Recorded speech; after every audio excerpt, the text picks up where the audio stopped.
because I have a more limited time, I'm a lot more mindful and a lot more efficient with my time. When I go in, it's high value stuff. I'm not no longer when I have 40 hours a week, I'm working like 40 hours, but when I only have 25 hours, then I'm a lot more strategic and a lot smarter with my time. Welcome to my legal academy, helping lawyers work smart, scale fast, and enjoy life. The way that this works best is to start off thinking about the week first. And what this exercise is going to get you to do is to create themes for your days of the week. Okay, it's more on macro, and then we go down in the time period. And I've already put together, with the help of ChatGPT, to come up with a list of themes for you. All right, let me actually share mine, and then I'll share with you guys the examples. And then from this list, you can go create yours. Okay, and I'll try to explain my reasoning behind mine. It's always good to hear examples, so it'll kind of make it easier for you. Monday, the first day of the week. It's not the first day of the week for me. My first day of the week actually starts on Saturday night, but I'll explain that later. But as much as a weekday is concerned, Mondays for me are allocated to team meetings. That means when I get to Monday, my only mindset is meeting with my team. What does my team need?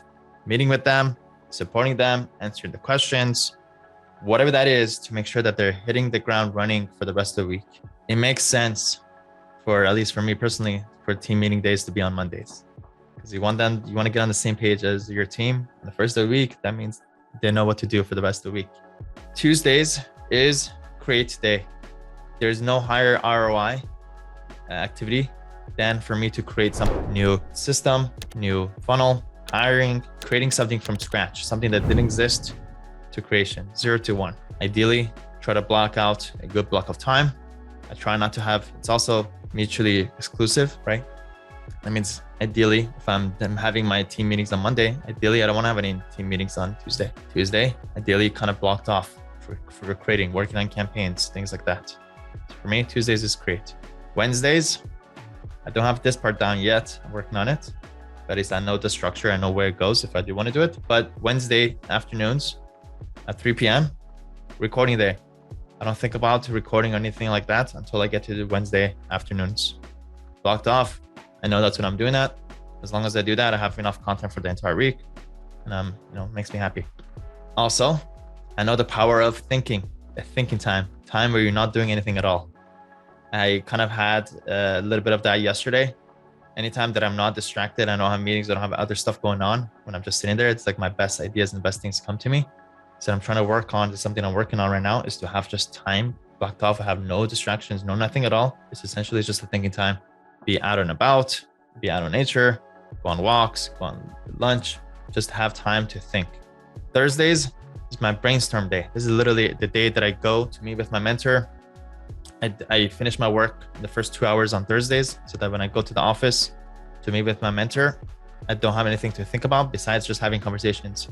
It's literally brainstorm and conversation day, just talking and just thinking, essentially. And then Fridays is what I call miscellaneous learn day. Throughout the week, I get exposed to different articles, different YouTube videos, different things. I don't stop my day to go check out this website. Did you hear about this new tool, Sam? Yeah, let me save it for Friday. All those things are always added to my to-do-ist, and I just put it for Friday. That way on Friday in one shot, go down. Do I need this? Do I not need this? Is this going to change my life right now? So it's kind of like a learn day, checkout day, miscellaneous day, whatever you want to call it. It's like everything at the back burner day. Katie says, when do you do the legal work? Katie, I don't know if you recognize, I don't do any legal work at this point. I haven't done it in like 3-4 years. Have our team do all that. I asked ChatGPT what are 10 other theme days for days like these, and I gave mine, and then gave me a bunch more, and I went through it, and I kind of narrowed it down for you. So here's the list. Pankaj says he lives the dream. No, everybody could. Again, this kind of theme of we create our own rules. All this is completely possible for everybody, but we need to be in control of it. We can't just say, "This is it." I wish I could be like that. No, you definitely can. Plan for it, put it down on paper, and slowly adjust things as we go along. So I would say for now, as I'm going through this list, ask yourself, is this something that I would like to do? It doesn't have to be the whole day, by the way. None of these are whole days. These are like, you can even also have 2 themes for the day. So you can have like a team meeting day for the first half, And then maybe you could have, a self-care day in the second half. I would say probably like 1 or 2 themes make sense, not more than that. Okay. So 1, again, as I'm going down the list, team meetings day, great day, thinking day, narrow down to like less than 10 or so. You can't possibly do all these things are great, but you can't do all of these. Recording video day, brainstorm day, learn day, health and wellness day, personal finance day, taking care of your billing, learning some things about personal finance, talking to your accountant, things like that. Fitness day, blocking out time to work out.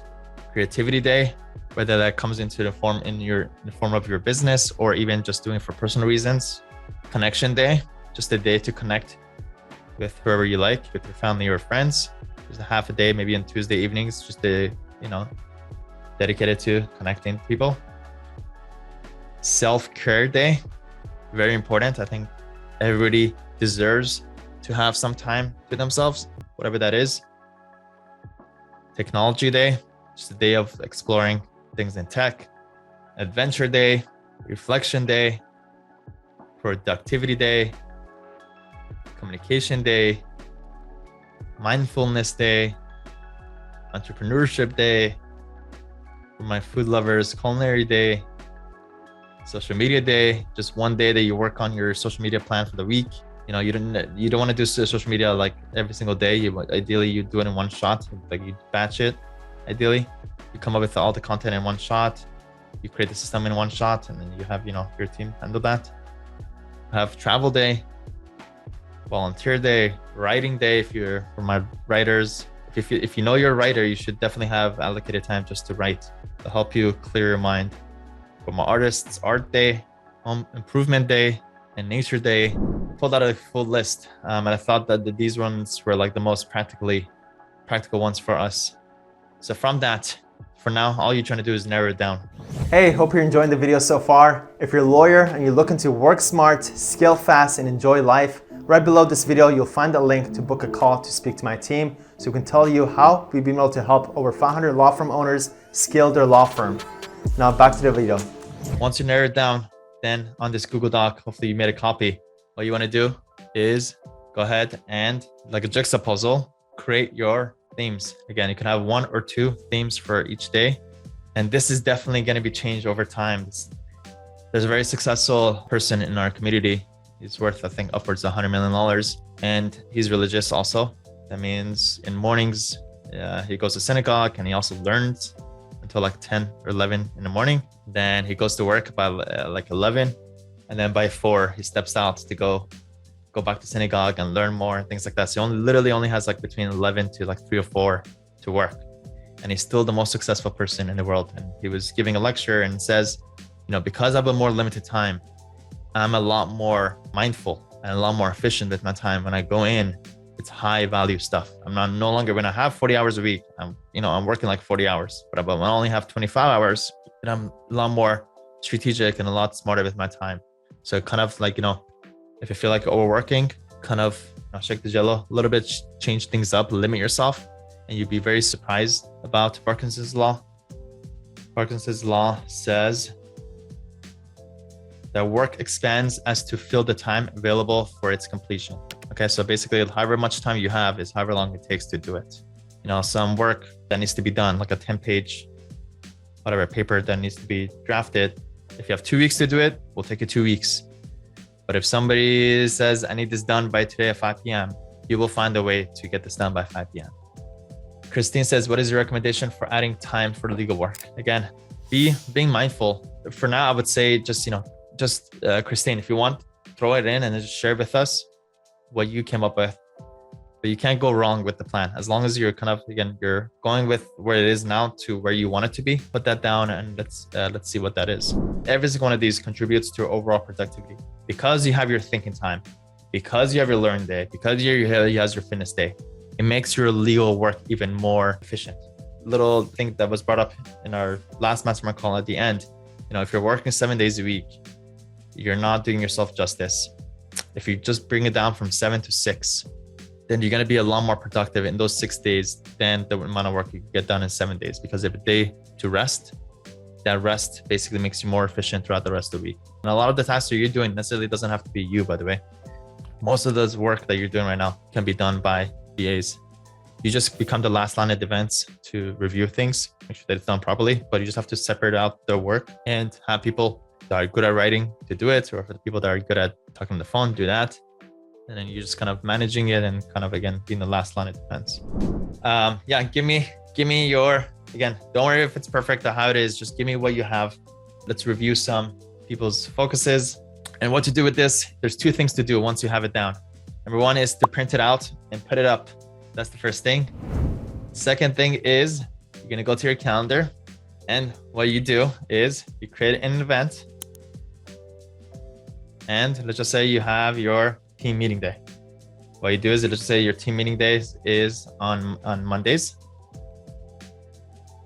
What you do is you select Monday. You say repeat weekly on Mondays, and it's an all-day activity.